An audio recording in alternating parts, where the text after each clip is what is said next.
Wellness Rhythm Show. Find your rhythm. Live your wellness.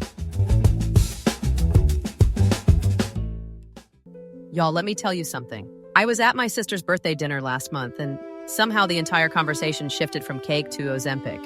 Like, not even subtle. Someone put down their fork and said, "So, is anyone else on it?" Huh. That does sound like every dinner party in London right now too, if I'm honest. But here's what's genuinely fascinating, and this goes way beyond the weight loss conversation. Right? Because new research is suggesting these drugs might actually be doing something to the biological aging process itself. And that stopped me cold. It stopped me cold too. So today, we're digging into the science behind GLP-1 receptor agonists, drugs like semaglutide, which is the active ingredient in Ozempic and Wegovy, and what emerging research is telling us about their potential effects on how we age at a cellular level. We are not here to tell you to take a drug or not take a drug. That is your doctor's conversation. But we are here to understand what the science is actually showing, because this affects all of us. Right, let's unpack that a bit. So GLP-1 stands for glucagon-like peptide 1. It's a hormone your gut naturally produces after you eat. These drugs mimic that hormone. And originally they were developed for type 2 diabetes management. The weight loss piece came later, right? Exactly. Semaglutide was first approved for diabetes under the brand name Ozempic. Wegovy is the higher dose version approved specifically for weight management. But researchers kept noticing effects that had nothing to do with the scale. Which is where it gets interesting. So what is the aging connection here? Right?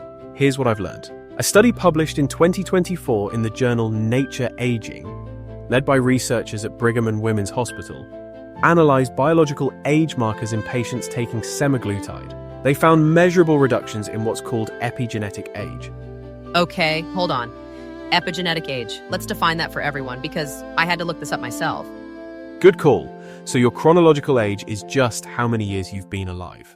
Your biological age, measured through something called epigenetic clocks, reflects how your cells are actually functioning. You can be 50 chronologically, but have cells behaving like a 58-year-old or a 44-year-old.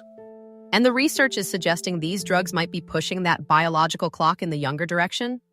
That appears to be what's happening in early findings, yes. Researchers used what's called the Grim Age Clock, developed by Dr. Steve Horvath at UCLA, which is one of the most validated epigenetic aging markers we have. And the results were significant enough to publish in Nature Aging, which is not exactly a tabloid. Precisely. Not the Daily Mail. Though I suspect they covered it too. Ha! Okay, so let's dig deeper into the research here. Is this just about weight loss doing the work? Like, if you lose 40 pounds, of course your cells might respond better. That's the smart question to ask, and the researchers asked it too. Some of the biological age improvements appeared to be partially independent of weight loss itself. The drug seems to have direct anti-inflammatory effects. Inflammation. This is such a central concept in aging research. It is. Dr. Vishwadeep Dixit at Yale has done extensive work on what's called inflammaging, which is chronic low-grade inflammation that accumulates as we age and drives a lot of age-related disease. And GLP-1 drugs seem to hit that pathway? They appear to reduce certain inflammatory markers, including C-reactive protein and interleukin-6. These are well-established indicators of systemic inflammation. Multiple studies are now seeing this pattern. Here's the thing, though. I want to be honest with our listeners. I have complicated feelings about this conversation.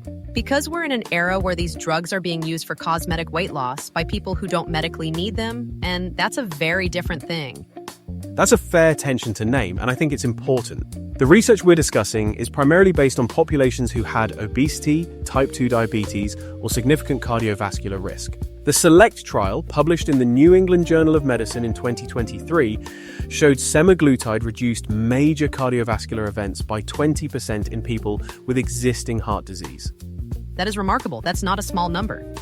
It's not, and cardiovascular disease is one of the leading drivers of shortened lifespan. So, if the drug is reducing that risk and simultaneously showing epigenetic age improvements, the research community is paying very close attention. But, and I want to push back gently here, but we're talking about early stage findings, right? This isn't settled science yet. Absolutely correct, and I'd be irresponsible not to say so clearly. These are promising signals, not established conclusions. The epigenetic aging findings in particular need larger, longer-term, randomized trials before we can draw firm causal lines. Right, here's what I've learned from covering wellness research. Correlation loves to dress up as causation. Ha! Beautifully put. And there's also the question of side effects, which are real and not trivial. Nausea, muscle loss, if protein intake and resistance training aren't managed carefully. And we're still learning about long-term effects beyond 5 years or so. The muscle loss piece is something I've seen come up a lot in my community. People losing weight, but losing a lot of muscle mass with it. And that's a genuine concern from an aging perspective, because muscle mass is actually one of the strongest predictors of longevity and functional independence as we age. Dr. Peter Attia has written extensively about this. So if someone is on one of these medications, the research is pretty clear that resistance training and adequate protein intake are essential companions, not optional. Completely. This brings us to something important. These drugs do not replace the lifestyle fundamentals: sleep, movement, nutrition, stress management. They may enhance or accelerate certain outcomes, but the foundational habits still matter enormously. And honestly, that's kind of reassuring to me, because I was a little worried the takeaway was going to be, well, just take a pill. No, the emerging picture is more nuanced than that. Think of it, perhaps, as a potential tool in a broader strategy, not a replacement for one.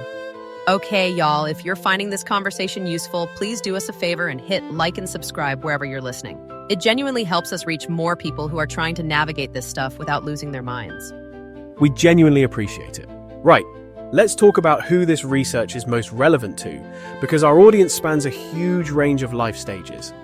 Yes, because someone who's 35 and managing early metabolic issues has a very different context than someone who's 60 and thinking about healthy aging. For the sandwich generation, our 40 to 55 listeners who are often under enormous stress, caring for kids and aging parents, the inflammation angle is particularly relevant. Chronic stress is a major driver of inflammaging, and this research suggests GLP-1 pathways might intersect with that. And for our pre-retirees and active seniors, the cardiovascular and cellular aging data from the SELECT trial and the Nature Aging study feels very directly applicable. For younger listeners in their late 20s or 30s, I'd be more cautious about jumping to conclusions. The research populations skew older with more established health conditions. Which circles back to our core message, which is talk to your actual doctor, not your neighbor, not Instagram. Quite. Though I suspect your neighbor has opinions regardless. Ha, strong opinions and a referral code, probably. Right, so if there's one practical takeaway from today, it's this. The most exciting part of this research isn't really about the drugs. It's the confirmation that biological aging is measurable and it's malleable. Our cells respond to what we do and what we take. And that means the fundamentals, moving your body, managing inflammation through food and sleep and stress, these are not just feel-good advice. They are literally influencing your biological age. The drug research is just giving us a sharper lens to see that. The science is early but genuinely fascinating. And we'll keep following it as more trials report out. Y'all, thank you so much for spending this time with us. We are always in your corner, trying to cut through the noise and give you something real to work with. Like and subscribe if you haven't already. It means the world to us. And do consult a qualified medical professional before making any decisions about prescription medications. We are, at best, very enthusiastic, informed friends, not your GP. The most accurate thing he has ever said. See you next time on the Wellness Rhythm Show. This show is part of the VoxCrea.ai system. If you want a show like this for your organization without building it yourself, go to voxcreel.ai and request a sample episode.